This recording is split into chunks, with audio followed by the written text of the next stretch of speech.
ሰላም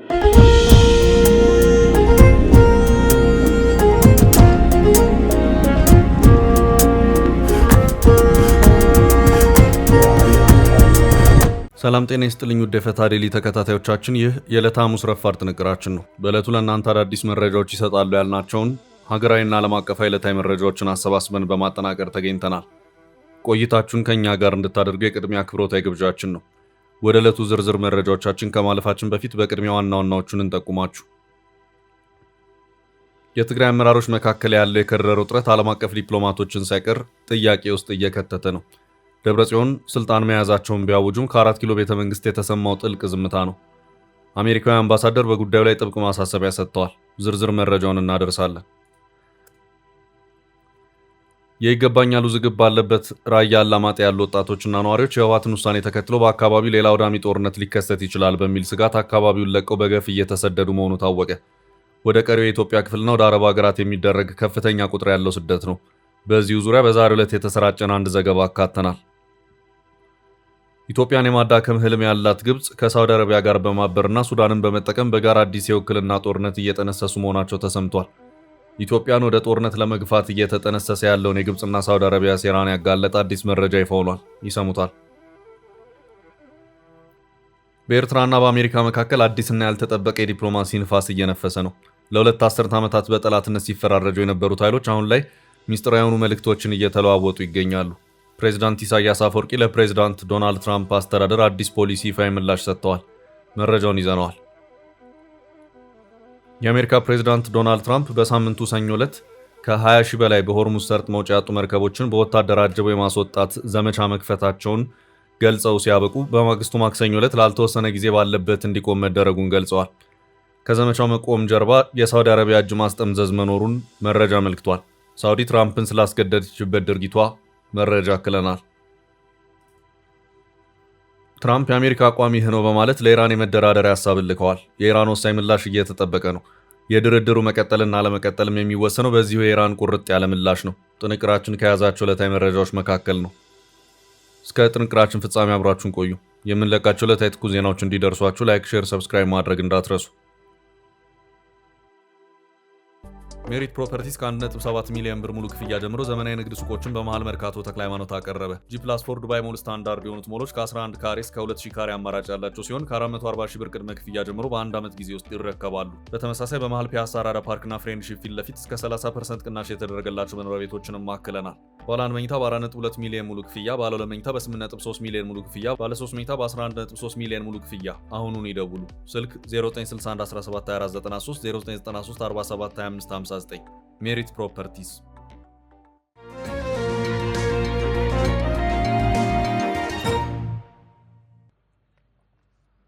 ኢሳያስ ለትራምፕ የላኩት መልእክት። በኤርትራና በአሜሪካ መካከል አዲስና ያልተጠበቀ የዲፕሎማሲ ንፋስ እየነፈሰ ነው። ለሁለት አስርት ዓመታት በጠላትነት ሲፈራረጁ የነበሩት ኃይሎች አሁን ላይ ሚስጥራዊ የሆኑ መልእክቶችን እየተለዋወጡ ይገኛሉ። ፕሬዚዳንት ኢሳያስ አፈወርቂ ለፕሬዚዳንት ዶናልድ ትራምፕ አስተዳደር አዲስ ፖሊሲ ይፋዊ ምላሽ ሰጥተዋል። የኢሳያስ አፈወርቂ አስተዳደር ላለፉት 20 ዓመታት በአገሪቱ ላይ ተጥሎ የቆዩትን ማዕቀቦች በተመለከተ ትክክለኛውን የታሪክ መዝገብ ለማስፈርና ወቅታዊ የሆኑ ሁኔታ ግልጽ ለማድረግ ሲል ትላንት ምሽቱን ይፋዊ መግለጫ ሰጥቷል።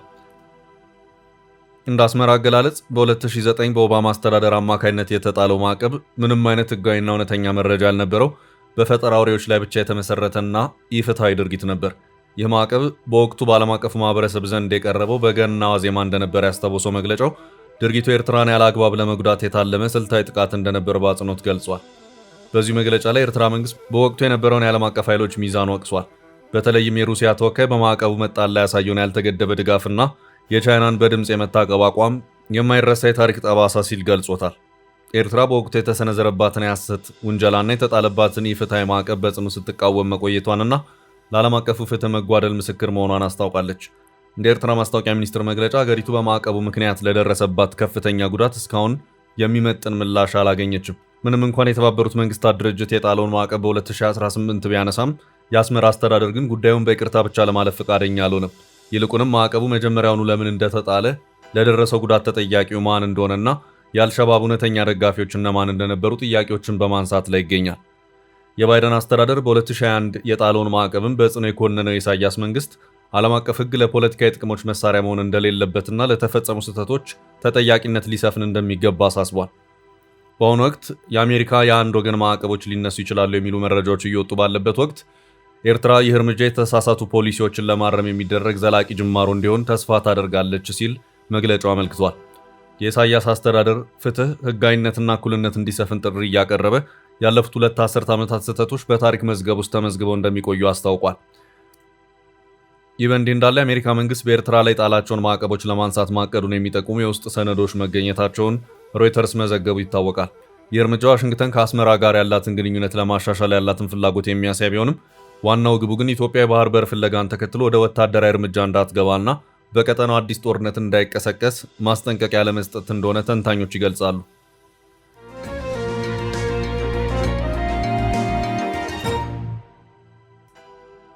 በቀጣይ መረጃ አዲሱ የራያ ስደት። የይገባኛል ውዝግብ ባለበት ራያ አላማጣ ያሉ ወጣቶችና ነዋሪዎች የህወሓትን ውሳኔ ተከትሎ በአካባቢው ሌላ አውዳሚ ጦርነት ሊከሰት ይችላል በሚል ስጋት አካባቢውን ለቀው በገፍ እየተሰደዱ መሆኑ ታወቀ።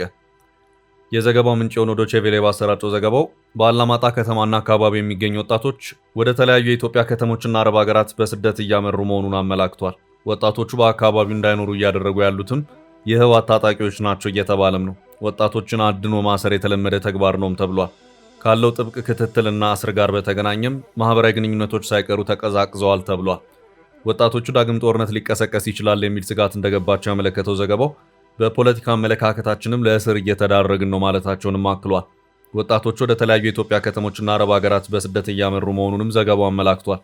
በአሁኑ ሰዓት አላማጣ በህወሓት አስተዳደር ስር ትገኛለች። በዚህም እንደውም በተቃራኒ አላማጣ ከተማ አስተዳደር በአካባቢው ሰላም በመስፈኑና ወደ ተረጋጋ ሁኔታ በመመለሱ ተሰደው የነበሩ ወጣቶች ወደ ቀያቸው እየተመለሱ ነው ማለቱንም ዘገባው አመላክቷል።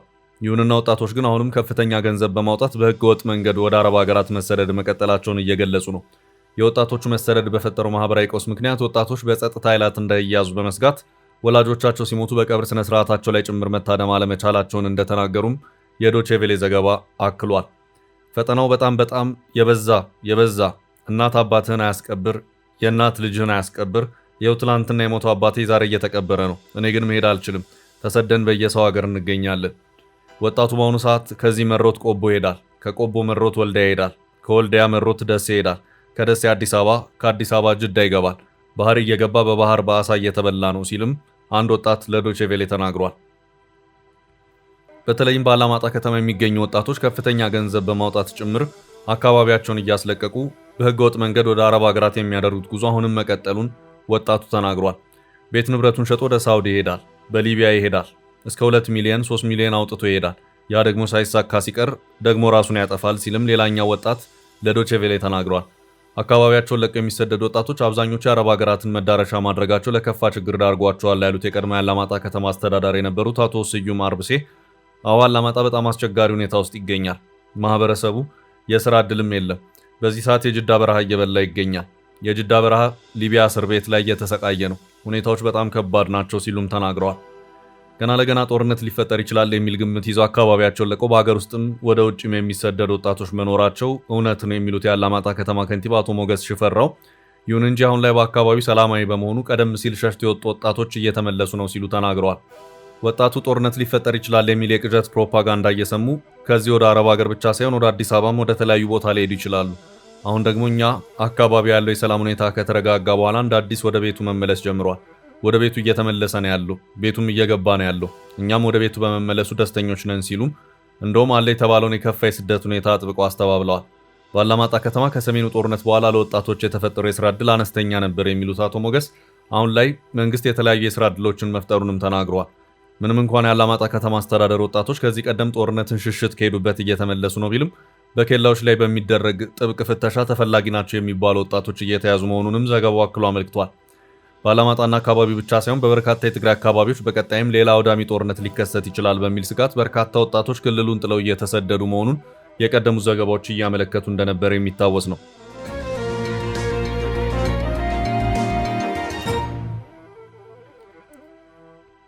በቀጣይ ርዕሳችን የጠቅላዩ ዝምታ በደብረ ጽዮን ስልጣን። የትግራይ አመራሮች መካከል ያለው የከረረ ውጥረት ዓለም አቀፍ ዲፕሎማቶችን ሳይቀር ጥያቄ ውስጥ እየከተተ ነው። ደብረጽዮን ስልጣን መያዛቸውን ቢያውጁም ከ4 ኪሎ ቤተ መንግስት የተሰማው ጥልቅ ዝምታ ነው። አሜሪካዊው አምባሳደር በጉዳዩ ላይ ጥብቅ ማሳሰቢያ ሰጥተዋል። የቀድሞ የአሜሪካ የአፍሪካ ጉዳዮች ረዳት ሚኒስትር ቲቦር ናጌ የትግራይን ወቅታዊ ሁኔታ አስመልክተው በይፋ ኤክስ ገጻቸው ላይ ባሰፈሩት መልእክት በክልሉ እየታየ ያለው የፖለቲካ ቀውስ ለማን እንደሚጠቅም ጠይቀው በዚህ ግጭት ውስጥ ዋነኛው ተሸናፊ ሀገሪቱ እንደሆነች በቁጭት ገልጸዋል። ይህ የውስጥ የፖለቲካ ውጥረት እየተካሄደ ያለው የሰላም ስምምነቱ ሙሉ በሙሉ ተግባራዊ ባልሆነበትና የክልሉ ሕዝብ ከጦርነት ሰቆቃ ባልወጣበት ወቅት መሆኑ ሁኔታውን ይበልጥ አሳሳቢ አድርገዋል። ሁለቱም ወገኖች ሕጋዊነት አለን በሚል የሚሰነዝሯቸው ወንጀላዎች የክልሉን አስተዳደራዊ መዋቅር እያዳከሙት ይገኛሉ። እንደ ቲቦር ናጊ ገለጻ ከሆነ ይህ አይነቱ የፖለቲካ አለመረጋጋት ለሰላም ሂደቱ እንቅፋት ከመሆኑ ባለፈ አጠቃላይ የኢትዮጵያን ብሔራዊ ደህንነትና አንድነት የሚጎዳ ነው። ይህ ሽኩቻ የትግራይን ሕዝብ ዳግሞ ወደማይፈለግ ቀውስ ሊከት ይችላል የሚሉ ስጋቶችም ከዲፕሎማቶች አካባቢ እየተሰሙ ይገኛሉ። ይህ ግልጽ የሆነ የፖለቲካ ፍጥጫ በክልሉ እየታየ ባለበት ወቅት የፌዴራል መንግስቱ የታቀበ ዝምታን እንደመረጠ ነው። የጠቅላይ ሚኒስትር አብይ አህመድ ቃል አቀባይ ቢለኔ ስዩም ስለ ጉዳዩ ማብራሪያ እንዲሰጡ በሮይተርስ ቢጠየቁም ምላሽ ከመስጠት ተቆጥበዋል። በተመሳሳይ መልኩ ከህወሓት በኩልም ለተፈጠረው ውጥረት መንስኤውና ሊያስከትል ስለሚችለው ውጤት የተሰጠ ይፋዊ መግለጫ የለም። ይህ የሁለቱም ወገኖች ዝምታ ለብዙዎች እንቆቅልሽ ሆኖባቸው ይገኛል። መንግስት ጉዳዩን የክልሉ የውስጥ ችግር አድርጎ በመመልከት ጣልቃ ላለመግባት መምረጡ ይሁን ወይም ሌላ ስትራቴጂካዊ ምክንያት ያለው ስለመሆኑ እስካሁን ግልጽ የሆነ መረጃ የለም። ይህ በእንዲህ እንዳለ የህወሓት ሊቀመንበር ደብረጽዮን ገብረ ሚካኤል ከባድ ውዝግብ ካስነሳው ሹመታቸው በኋላ ለመጀመሪያ ጊዜ በሰጡት መግለጫ የፕሪቶሪያው ሰላም ስምምነት በይፋ መፍረሱን ሲያውጁ የብልጽግና መንግስትን በከባድ ወታደራዊ ትንኮሳ መወንጀላቸው ይታወቃል። የህወሓት ሊቀመንበሩ ደብረጽዮን ገብረ ሚካኤል ከጦርነቱ በፊት የነበረውን የክልሉ ምክር ቤት ዳግም በማዋቀር የክልሉ ፕሬዝዳንት ሆነው የተሾሙት ፌዴራል መንግስቱ የጀነራል ታደሰ ወረደን የስልጣን ዘመን ባራዘመበት ነው።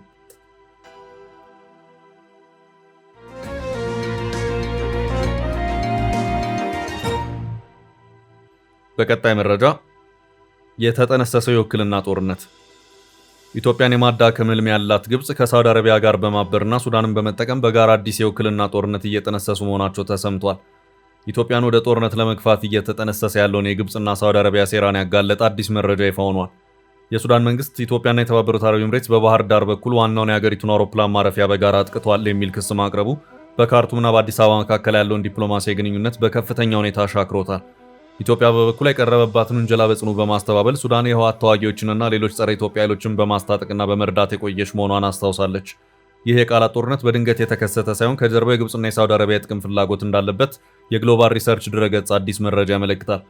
የዚህ ውጥረት ዋነኛ መነሻ ግብጽ በኢትዮጵያ ላይ ያላት የቆየ ተቀናቃኝነትና ሳውዲ አረቢያ ከተባበሩት አረብ ኤምሬትስ ጋር የገባችበት አዲስ የኃይል ሚዛን ፍለጋ እንደሆነ ይነገራል። ግብጽ የሱዳንና የኤርትራ ዋነኛ ደጋፊ በመሆን ኢትዮጵያን በሶስት አቅጣጫዎች በወኪል ጦርነት ለማዳከም ስትራቴጂ ነድፋ እየተንቀሳቀሰች ትገኛለች።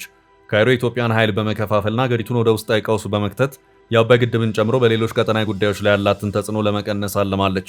በሱዳን ያለው ጦርነት በአሁኑ ወቅት ወታደራዊ መቆለፍ ወይም ሚሊተሪ ኢምፓስ ውስጥ የገባ ሲሆን ይህ ሁኔታ ለውጭ ኃይሎች ጣልቃ ገብነትና ለተኪ ጦርነቶች ምቹ ሁኔታን ፈጥሯል። በሌላ በኩል ሳውዲ አረቢያ ከቅርብ ጊዜ ወዲህ የሱዳን መንግስት ሁለተኛው ትልቅ ደጋፊ በመሆን ብቅ ማለቷ የጨዋታውን ሕግ ቀይሮታል። ሳውዲ በተባበሩት አረብ ኤምሬትስ ላይ ያላትን ቅሬታ ለመወጣት ሱዳንን እንደ ምቹ አጋጣሚ ተጠቅማባታለች።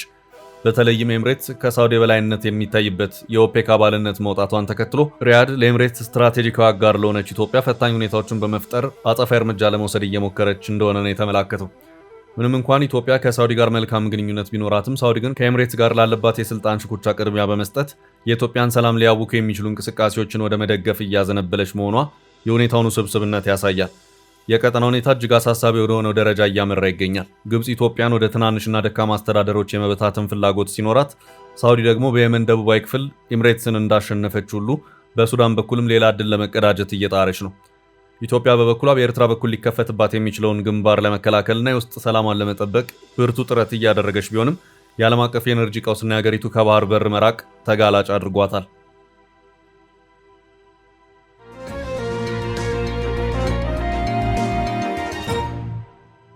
በቀጣይ ርዕስ ሳውዲ ትራምፕን እጅ ጠመዘዘች።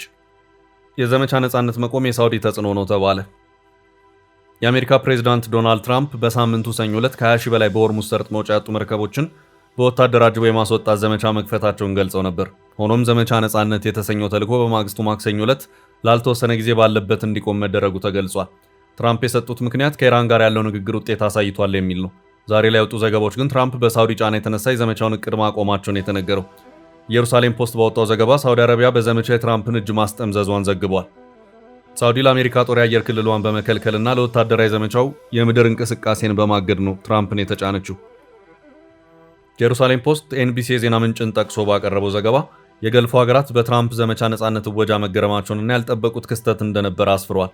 የሳውዲ አረቢያ አመራር በኢራን በኩል የሚመጣውን አጸፋ በማስመልከት ለአሜሪካ ባለስልጣናት ዘመቻውን እንደማይደግፉ እንዲሁም የአሜሪካ አየር ኃይል ለዘመቻው ለሚያደርገው እንቅስቃሴ የሳውዲ ልዑል ሱልጣን የአየር ማረፊያን እንደማይፈቅዱ እንደነገሯቸው ዘገባው አመልክቷል። ሳውዲ መላውን የአየር ክልሏንም መከልከሏን ነው መረጃ ያመለከተው። ትራምፕ ችግሩን ለመፍታት ለሳውዲ ልዑል መሐመድ ቢን ሰልማን ስልክ ደውሎ የነበረ ሲሆን ልዑሉ ግን ሳይስማሙ መቅረታቸውን የተነገረው። ትራምፕ ጦራቸው ቁልፍ የአየር ክልል እንዳያጣ መልሰው ለማስከፈት ሲሉ መርከቦችን የማጀቡን የነጻነት ዘመቻውን መተዋቸውን የተነገረው።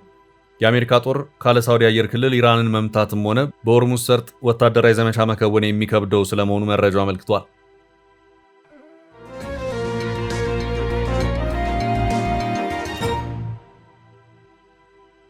በሌላ መረጃ የኢራን ቁርጥ ያለ መልስ እየተጠበቀ ነው።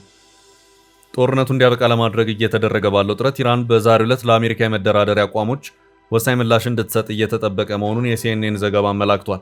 ሁለቱ ሀገራት በተኩስ አቁም ስምምነት ወቅት አንድ ጊዜ ፓኪስታን ላይ ለመደራደር ጥረት አድርገው ሳይሳካ ቀርቷል።